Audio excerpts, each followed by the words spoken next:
unknown variable and 2 unknown variables. So let's get started.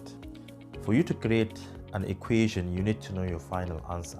So for one unknown variable, you expect a single answer, right? So let's start with that one.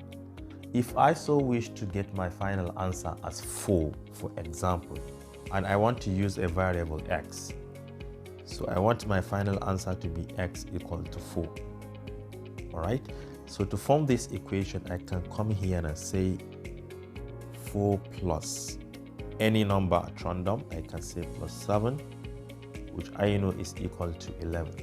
After writing this, I can come here and replace 4 with x. Therefore, we have x plus 7 equal to 11, where if you solve for x, you're going to get 4 definitely, right? So this is a very simple equation. And again, I may decide to say, all right, since my answer is 4, I can say, what if I say 5 multiplied by 4, then minus 6. Let me simplify this.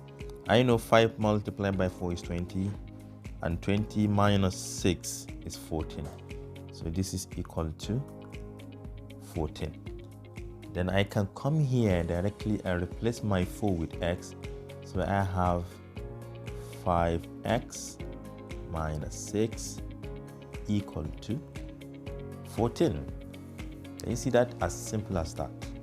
You can transform this equation in so many different ways and you still get the same answer. For instance, if I so wish, I can multiply this equation by maybe 2, so that I can have 10x here minus 12 equal to 28. Can you see? If you solve this equation or this equation, you have to get the value of x equal to 4. So what if we want to form simultaneous linear equations that contain 2 unknown variables? First of all, I told you have to know your final answers. So let's assume we want to solve an equation that will give us answers like x equal to 2 and y equal to 3, for example.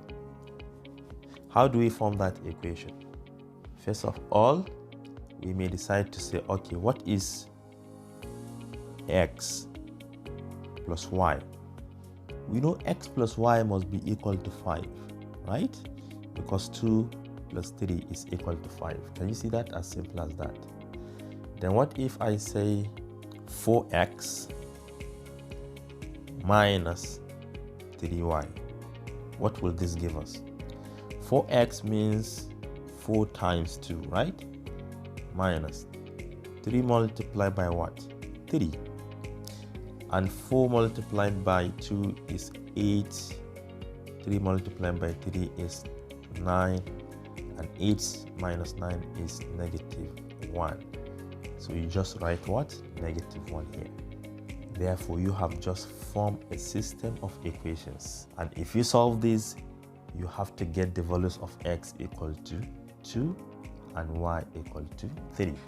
And you can form other equations different from this one with the same answers. Let's try another one. What if we want to form an equation 2x minus y and another one like 3x plus 2y? Just come here. Your final answers are 2 and 3. When x is 2, you have 2 multiplied by 2 from here.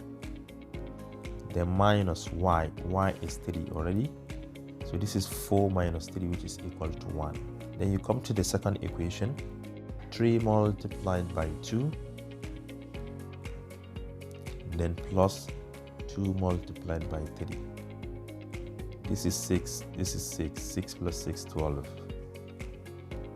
Can you see that?